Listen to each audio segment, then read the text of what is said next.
الحمدللہ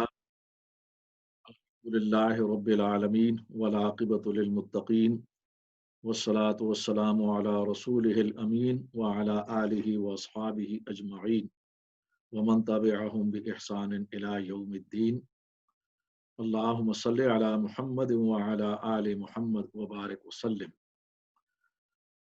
آج کے لیکچر کا موضوع مذہب اور اخلاق کا کردار موجودہ ماڈرن دنیا میں، اور اس کے لیے یہ ایک بہت بڑا سوال ہے جسے عنوان کے طور پر لیا گیا ہے کہ کیا مذہب اور اخلاق موجودہ ماڈرن دنیا میں یہ قابل عمل ہیں یا ان کا کوئی کردار ہے، کمپیٹیبل ہیں۔ یہ اس کا عنوان ہے، اور اس کا سبب یہ ہے، وجہ یہ ہے کہ آج جدید دنیا کے جو معمار ہیں، یعنی جو ماڈرن سویلائزیشن کے جو لوگ مفکرین ہیں اور مدبرین ہیں، ان کا دعویٰ یہ ہے کہ موجودہ دور میں اخلاق اور مذہب کا کردار ختم ہو چکا ہے، اس لیے کہ تہذیب بہت زیادہ ترقی کر چکی ہیں اور مذہب اور اخلاق اس کے لیے رکاوٹ بنتے ہیں، اور اس لحاظ سے ان کا کردار ایک ماضی کی تاریخ کا حصہ بن چکا ہے، آئندہ کے لیے یہ کوئی کردار نہیں ہے۔ لہذا انسانوں میں سے جو کوئی بھی انفرادی طور پر، ذاتی طور پر اگر وہ اخلاقیات کو اختیار کرنا چاہے اور اگر وہ کسی مذہب کو اپنی مرضی کے مطابق اختیار کرنا چاہے تو یہ اس کا ذاتی مسئلہ ہے اور اس کے لیے وہ پوری طرح آزاد ہے۔ لیکن جہاں تک نظام دنیا کا تعلق ہے، نظام حکومت کا تعلق ہے، اس نظام کے اندر اخلاق اور مذہب کے لیے کوئی جگہ نہیں ہے، اور اس لحاظ سے یہ آؤٹ ڈیٹڈ ہو چکے ہیں۔ ان لوگوں نے، جدید مفکرین نے، جو انسانی تاریخ ہے، ہیومن ہسٹری، اسے 3 ادوار میں تقسیم کیا ہے۔ 3 دور ہیں اس کے لیے۔ پہلا دور اوہام یا توہم پرستی، جسے انگلش میں سپرسٹیشن کہا جاتا ہے، دا پیریڈ آف سپرسٹیشنز۔ ان کے مطابق یہ انسانیت کا بالکل ابتدائی دور تھا، جب انسانیت پیدا ہوئی، وجود میں آئی۔ اس زمانے کے اندر علوم اور فنون نہیں تھے، تہذیب و تمدن کا کوئی نام و نشان نہ تھا، تو انسان کے پاس ما سوائے وہم کے، توہمات کے، سپرسٹیشنز کے اور کوئی ذریعہ علم نہ تھا۔ تو لہٰذا ایک طویل دور انسان پر سپرسٹیشنز کا، اوہام پرستی کا گزرا ہے، کہ جس کے اندر کوئی علم، کوئی ادب، کوئی فکر، ایسی چیزیں نہ تھیں۔ بالکل ابتدائی حالت میں ایک علم تھا کہ جس سے وہ اپنی حد تک لوگ گزارا کر سکتے تھے۔ اس کے بعد دوسرا دور آیا، اسے وہ مذہب کا دور کہتے ہیں، دا پیریڈ آف ریلیجن۔ یہ پہلے دور سے بہتر تھا کہ اس کے اندر بنیادی علوم اور فنون بھی تھے اور ترقی بھی ہوئی، بہتری بھی آئی اور توہمات بھی اس کے ساتھ ساتھ تھے، لیکن پہلے دور سے یہ دور بہتر تھا۔ اور اس دور کے آنے سے جو ابتدائی دور تھا توہمات کا، سپرسٹیشن کا، وہ ختم ہو گیا۔ اس کے کردار کو اس دوسرے دور نے ختم کر دیا، یعنی اس لحاظ سے وہ آؤٹ ڈیٹڈ ہو گیا جو فرسٹ پیریڈ تھا، دا پیریڈ آف سپرسٹیشن۔ اس کے بعد اس تقسیم کے مطابق تیسرا دور آتا ہے جو آخری دور ہے، یہ علوم اور فنون کا، سائنس اور ٹیکنالوجی کا دور ہے، the period of science, technology and knowledge. یہ انتہائی ترقی یافتہ ہے کہ جس کے اندر یعنی انسان نے اس آخری حد کو پا لیا ہے، علمی کمالات کو، کہ اس کے بعد اب کسی مذہب کا، کسی خدا کا، کسی خالق کا انسان محتاج نہیں رہا۔ اس کے عقلی کمالات، حکمت کے کمالات آخری حد کو پہنچ چکے ہیں۔ تو لہٰذا یہ جو سائنس کا دور ہے، دا فائنل پیریڈ، اس نے دوسرا جو پیریڈ تھا مذہب کا دور، اسے بھی ختم کر دیا، کہ جس طرح مذہب کے دور نے بالکل ابتدائی دور کو ختم کر دیا تھا، آؤٹ ڈیٹڈ بنا دیا تھا۔ تو لہٰذا مذہبی دور جو ہے یہ آؤٹ ڈیٹڈ، مذہب اور سب کچھ اب جو ہے نا ایک نئی سویلائزیشن ہے۔ اور آپ جانتے ہیں کہ یہ جو